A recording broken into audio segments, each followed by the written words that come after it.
High Point has one of the best and most successful TSA chapters in the state. So during the 2008-2009 school year, as part of the Engineering Design Technology 2 class, the major project that students have to do is design and develop anything that will improve anything using electronics.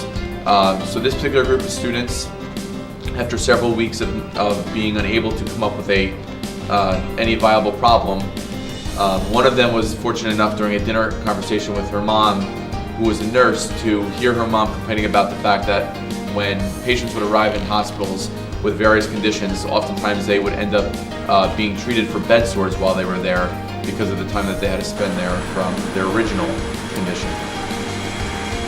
When her mom said this, it kind of triggered something in her head about bed sores, what they were. She didn't really know much about them. So she came back to her partners the following day in class, asking about bed sores, starting to research bed sores. And shortly thereafter, the whole group realized that this was a chronic problem in US and international hospitals that would occur to patients who were there for other conditions. So after several weeks of very detailed research and investigation and scouring Google Patents for current innovations that are out there to prevent bed sores, the group collectively decided to design and develop a system that would, in theory, prevent the development of bed sores based on pressure-sensitive sensors embedded into a hospital bed that would go off on the contact points of the body, behind the ankles, shoulders, back of your head, buttocks. Based on the weight of the patient, the sensors would go off periodically to help stimulate blood flow and ensure that blood flow was still taking place through the patient's body. That was the project.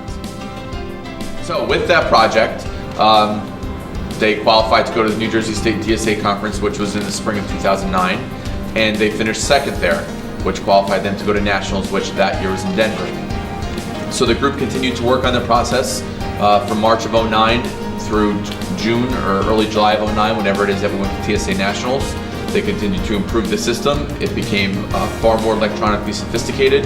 The model was improved to set up almost looking like a real hospital room with a real hospital bed that you could apply pressure with your fingers to the bed and feel the sensors go off based on how much weight or pressure you apply to a specific point. And after a pretty rigorous 10-minute interview in Denver, the group felt pretty confident that they were going to come out and be in first place nationally. The following morning, they were recognized as national champions at an award ceremony in front of several thousand people at a big conference room in Denver. And their judge just so happened to recommend during that interview that this project was so far superior to a normal high school project that the foursome should really move forward and try to obtain a patent. So when we all got back to school in September of 2009, they looked into it. I looked into it. I met with all of them and their parents, encouraged them to split away from the school. It was their idea, it wasn't mine, it wasn't anybody else's here. They started their own company. They filed for their own bank accounts. They totally separated themselves from High Point in every way. They entitled their company No Gadget Too Complicated, and then they worked for the remainder of, for a good part of that following part of the school year, continuing to do documentation, scour Google Patents, raise money, hire a patent attorney to try to file a patent application on why their system was different than any other that had ever existed before. They filed their patent in March 2010, and they received the patent in October of 2011. So now, if we were to go ahead and look at Google Patents, and you typed in pressure sore relief system, you would see their four names with their respective hometowns. You would actually see the documentation that they did in my class patented, and in addition to everything else that they wrote in their documentation, and they are currently in the process of selling their idea to a company to be determined, and they can leave college with no loans at all and a very hefty check in their wallet.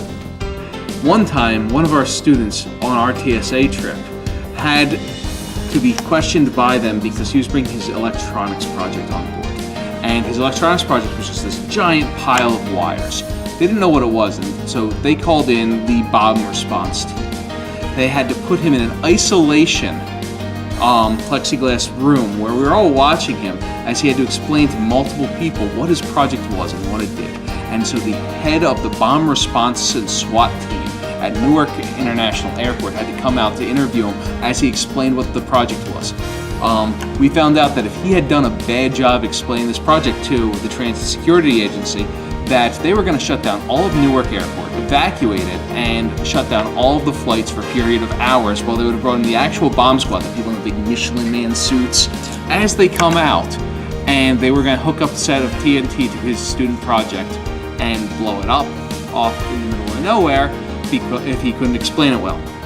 He then flew out to Colorado, where he did well on his oral presentation and got first place on this project in the country.